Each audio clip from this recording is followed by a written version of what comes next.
इतकी भन्नाट कल्पना आहे ही, इतिहासाला स्मरून इतिहासाचं नेमकं भान ठेवून आणि कोल्हापूरच्या सामाजिक जाणीवा उन्नत करणारा हा प्रकल्प आहे.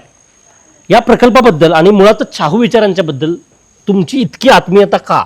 एक राजकारणी म्हणून आहात, एक सामाजिक व्यक्तिमत्व म्हणून आहात, महाराजांच्या गावात राहतायत म्हणून हा प्रभाव आहे की महाराजांच्या इतिहासाला तुम्ही रूबरू झालात म्हणून नाही, हा प्रभाव आहे? सगळीच कारणं त्या पाठीमागे आहेत. म्हणजे आता बघा, आमची सगळी जडणघडण राधानगरीत झाले. बरोबर. राधानगरी हे राजर्षी शाहू महाराजांनी वसवलेलं शहर आहे. बरोबर. गाव म्हणूया आपण, बाजारपेठ म्हणूया. त्यांची संकल्पना अशी होती की जयसिंगपूर असेल, राधानगरी असेल, ह्या बाजारपेठा समृद्ध व्हाव्यात. येस. आणि इथं धरणाचं बांधकाम सुरू झाल्यानंतर महाराजांनी राधानगरीचं बाजारपेठ वसवली, राधानगरी तालुक्याचा दर्जा दिला. मग ज्या गावात मी लहानाचा मोठा झालो, म्हणजे 3-4 पिढ्या ह्या ठिकाणी जगलेत, ते त्यांचे पूर्ण, आता आम्ही जे राहतं घर आहे, आमचं जुनं राहतं जे घर आहे, ती जागा देखील त्यावेळीच्या काळात महाराजांच्याकडनं आमच्या इथल्या प्रजेला दिलेल्यातली पैकी जागा आहे, ज्यामध्ये आम्ही आमच्या 3-4 पिढ्या राहिलेत. निश्चितपणाने त्यांच्या उपकारामध्ये, त्यांच्या कुटुंबियाच्या किंवा छत्रपती ह्याच्या निश्चितपणे आमच्या त्यांच्याबद्दल आदर आहे, कृतज्ञता आहे. परंतु हे परिसर म्हणून ज्यावेळी आम्ही इथं वावरतोय, इथं काम करतोय, किंवा इथल्या काही त्रुटी ज्यावेळी लक्षात येतात, त्यावेळी धरणाच्या बाबतीत बोलत असताना काय व्हायचं की धरणावरती महाराजांचं स्मारक व्हायला पाहिजे, हे निश्चित सत्य आहे. परंतु होतंय कसं की इथं आलेल्या जे पर्यटक आहेत, पर्यटकांना धरणाचा इतिहास, कारण हे बघायला गेला तर त्यावेळच्या ब्रिटिश इंडियामधलं सर्वात मोठं धरण. तर त्या धरणाबद्दल औत्सुक्य राहते, मुलांच्यात राहते, सर्वांच्यात राहते.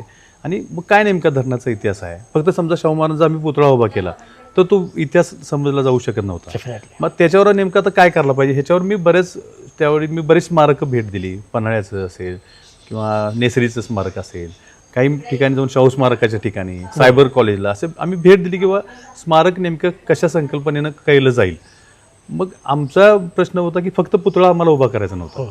फक्त पुतळा उभा केला असता तर तो इतिहास लोकांच्यापर्यंत समजला, तो विचार सुद्धा पोहोचला नसता. मग आम्ही असं एखादा विद्यार्थी विचार करतोय किंवा हे सहजरित्या कसं समजायला पाहिजे, तर आम्ही असा विचार केला की एकत्रित सगळे प्रसंग दाखवण्याच्या पेक्षा मध्यंतरी कल्पना आली होती की त्यांचे हे प्रसंग दाखवूया त्यांच्या जीवनचरित्रातले महत्त्वाचे प्रसंग धरणाच्या बाबतीतले.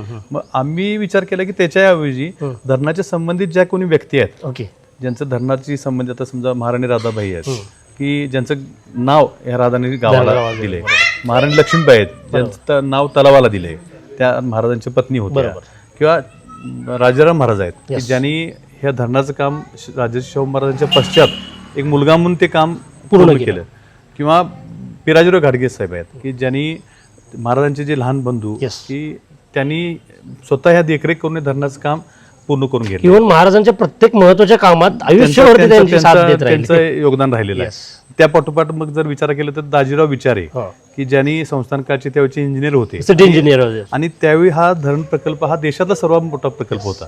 त्यावर त्यांच्यावर सुद्धा किती प्रेशर असेल विचार करा. हो, अगदीच. एखादं एवढं मोठं काम, कुठली त्यावेळच्या जर टेक्निक त्यावेळी नव्हत्या, धरणं तशा पद्धती कुठे उभारली गेली नव्हती आपल्या देशात, पहिल्यांदाच असं वापरायचं होतं.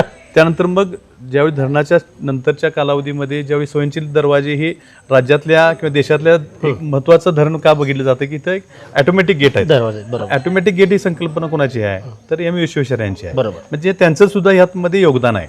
आता ते सर्वांना जर लोकांसमोर न्यायचं असेल तर मग सहज सोप्या पद्धतीने आम्ही असा विचार केला की महाराजांच्या संबंधित हे जे काही धरणाच्या संबंधित, राधानगरीच्या संबंधित एक 6 लोक जे आहेत, 6 लोक आम्ही निवडलीत. बरोबर. त्यांचे फोटोग्राफ घेऊन त्यांचे म्युरल तयार केले आणि एक पॅराग्राफ त्यांच्याविषयी खाली लिहिला. आता इथं सहज कोणी एखादा ज्याला राजर्षी शाहू महाराज माहित नाहीत किंवा एखादा नवीन विद्यार्थी आहे तो जरी आला आणि त्याने हे सर्व बघितलं, वाचलं, तर त्याला महाराजांचा आणि धरणाचा इतिहास अतिशय मोजक्या शब्दात, सोप्या शब्दात समजतोय. आणि आता इथं आपण बघितलं असाल लाखो लोक इकडं भेट देत आहेत. आणि आम्हाला एक त्या गोष्टीचं समाधान आहे की राधानगरीच्या जे मतदार आहेत आमचे, राधानगरी मतदारसंघातले, त्यांनी मला निवडून दिलं. आणि माझ्या आयुष्यात माझ्याकडून हे महाराजांचं जसं जीवनकार्य हे धरण आहे, तसं माझं जीवनकार्य मला म्हणावं लागेल की हे मला उभा करता आलं. त्या लोकांनी मला निवडून दिल्यामुळे मला हे करू शकलो. अशी बरीचशी कामं आहेत की जी जनतेच्या मनात आहेत किंवा जनतेच्या मनात असतात की अशा गोष्टी व्हायला पाहिजेत आणि त्यांच्या प्रतिनिधीने त्या कराव्यात अशी त्यांची अपेक्षा असते. तर ही फक्त राधानगरीच्या मतदारसंघातल्या जनतेची तर इच्छा असतीलच, राधानगरी तालुक्यातली असेल किंवा कोल्हापूर जिल्ह्यातले संबंध लोकांना असं वाटत होतं की हे अशा पद्धतीचं काम व्हायला पाहिजे. मला एक मुद्दाम असं सांगायचं आहे की ज्यावेळी हे स्मारकासंदर्भात आम्ही हा राजर्षी शाहू महाराजांचं म्युरल आम्ही ज्यावेळी कोल्हापूरहून आणायचा विचार केला त्यावेळी असं एक लोकांच्यातून आलं की हे म्युरल डायरेक्ट ट्रकातून इकडे आणणं योग्य नाही, त्याला वेगळ्या पद्धतीने कसं आणता येईल. मग आम्ही आमच्या तालुक्यातल्या काही लोकांना मिटिंग घेऊन सांगितली की आपण ह्याच्यावर काय करूया, कारण एक ऐतिहासिक पुतळा आपण उभा करतोय. तर मग असं आमचं ठरलं की राधान तालुक्याची सुरुवात घोटोड्यापासून सुरुवात होते. मग तिथले सगळ्या लोकांना आम्ही हे सांगितलं की आम्ही असं असं करतोय.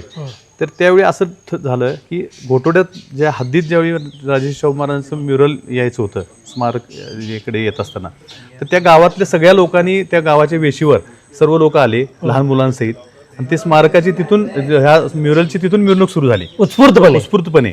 मग घोटोड्याच्या लोकांनी कौलवच्या हद्दीपर्यंत ते आणून मिरवणुकीने सोडायचं. तिथं कौलवच्या लोकांनी यायचं, कौलच्या ग्रामस्थांनी सगळ्यांनी त्यात सहभाग घ्यायचा, ते म्युरल वाजवत त्यांचं त्यांनी वाद्य सांगायची, त्यांचं त्यांनी सगळ्यांना इन्व्हाइट करायचं, त्यांची त्यांनी सगळी व्यवस्था त्यांनी करायचं. फक्त आम्ही आमचे काही लोक फक्त आम्ही त्यात सहभागी होतो. तर त्या तालुक्यातल्या सगळ्या लोकांनी प्रत्येक गावातल्या लोकांनी आपल्या हद्दीपर्यंत महाराजांचा जसं महाराज आल्यानंतर कसं त्यांचं स्वागत करायला पाहिजे त्या पद्धती स्वागत प्रत्येक गावातल्या लोकांनी केलं आणि तिथून आपल्या गावाच्या हद्दीपर्यंत त्यांना सोडायचं. अशी ती 2 दिवस आमची मिरवणूक सुरू होती. खूप चांगल्या पद्धतीने लोकांना सुद्धा त्या गोष्टीचा आनंद सोहळा झाला, लोकांच्या चेहऱ्यावर त्याचा आनंद दिसत होता किंवा आपण एका चांगल्या कामात सहभागी होते. कारण हा सगळा तालुका किंवा हा जो परिसर आहे तो राजर्षी शाहू महाराजांच्या त्यावेळच्या धोरणामुळे समृद्ध झालेला आहे. त्यामुळे त्यांच्याविषयी कृतज्ञता प्रचंड प्रमाणात लोकांच्या मनामध्ये आहे आणि ती कुठंतरी आमच्या माध्यमातून ती पूर्णत्वाला गेली. त्यामुळे लोकांच्या चेहऱ्यावरती खूप प्रचंड आनंद दिसत होता की बाबा एक चांगलं काम आपण व्हायला लागले आणि आपण चांगल्या कामात आमच्या राजाला आम्ही सलामी देतो. हो, असं वातावरण तेव्हा होतं. अशाच नवनवीन अपडेटसाठी डिजिटल कोल्हापूर चॅनेलला सबस्क्राईब करायला विसरू नका.